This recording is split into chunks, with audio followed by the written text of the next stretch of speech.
बनारस के चांदपुर नामक गांव में एक राधा नाम की लड़की रहती थी। वे बहुत ही सुंदर और सुशील थी। उसकी सुंदरता के चर्चे पूरे गांव में होते थे। राधा लोगों के साथ मजाक में शरारत और मस्ती किया करती रहती थी। राधा के पिता मालाएं बनाते थे। उनके द्वारा बनाई गई ज्यादातर मालाएं विवाह शादियों में बिकती थी। राधा भी अपने पिता का बहुत हाथ बटाती थी। कहीं भी कुछ हो, वो हर हमेशा अपने पिताजी की मदद करती थी। कहीं भी शादी विवाह होता तो वो मालाएं लेकर जाती थी। राधा की उम्र बहुत हो गई है, वे अब बच्ची नहीं रही है, विवाह के योग्य हो गई है। फिर भी वे बच्चों की तरह हंसती रहती है, इधर उधर कूदती रहती है। उसको बोलो जरा ठीक ढंग से रहे, अब वो बड़ी हो गई है। उसके लिए कोई रिश्ता आए तो हाँ कर देना।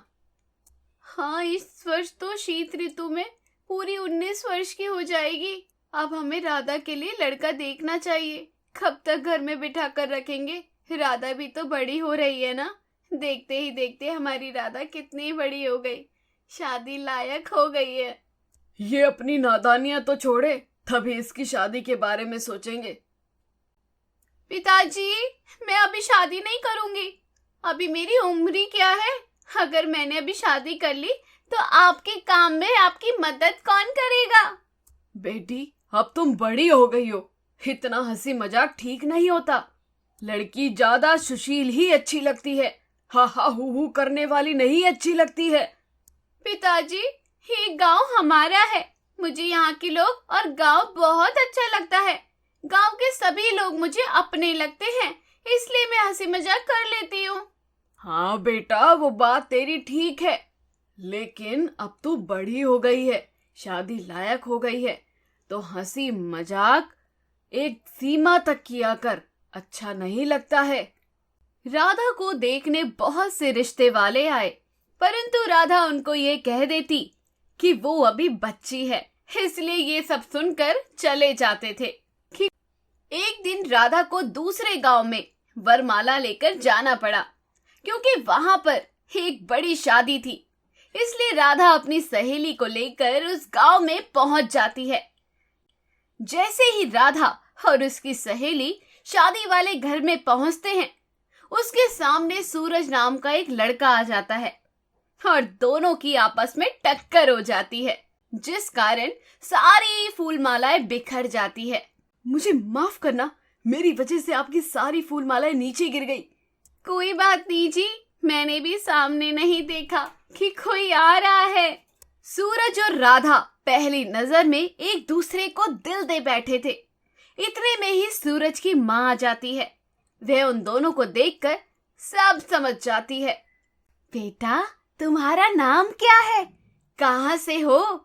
राधा नाम है बाजी मेरा, मैं पास वाले गांव से आई हूँ। तुम तो बहुत ही सुंदर हो।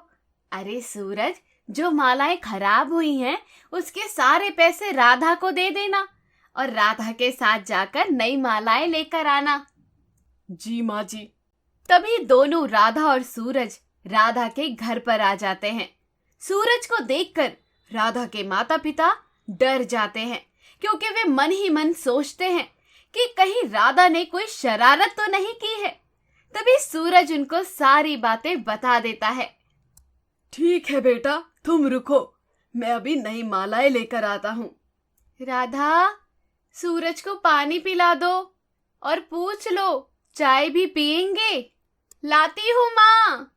तभी राधा सूरज को पानी देती है और सूरज पानी पीकर कहता है, राधा, मैंने तुमसे कुछ बात करनी है। अगर तुम बुरा ना मानो तो शिव मंदिर के पास आ जाना। ठीक है, लेकिन साथ में मैं अपनी सहेली को लेकर जरूर आऊंगी। अच्छा ठीक है, मैं चलता हूँ अब। अगले दिन सूरज राधा का इंतजार करता है। तभी राधा वहां आ जाती है। राधा, मैं तुमसे अपने दिल की बात कहना चाहता हूँ। अगर तुम्हें बुरा लगे तो मुझे माफ कर देना। हाँ सूरज, बोलो क्या कहना चाहते हो? राधा, तुम मुझे बहुत सुंदर लगती हो। मैं पहले दिन से ही तुम्हें दिल दे चुका हूँ।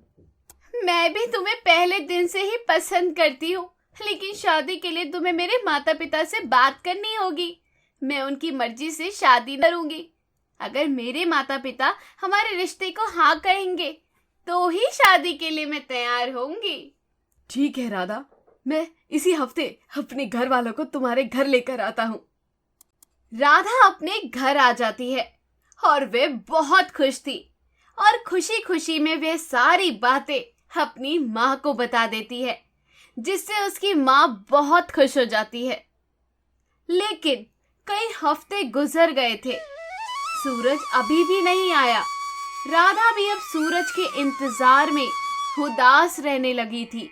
ना कुछ खाती थी, ना कुछ पीती थी। तभी राधा अपने घर की ओर आने वाले रास्ते को देखकर बोलती है, तुम कब आओगे?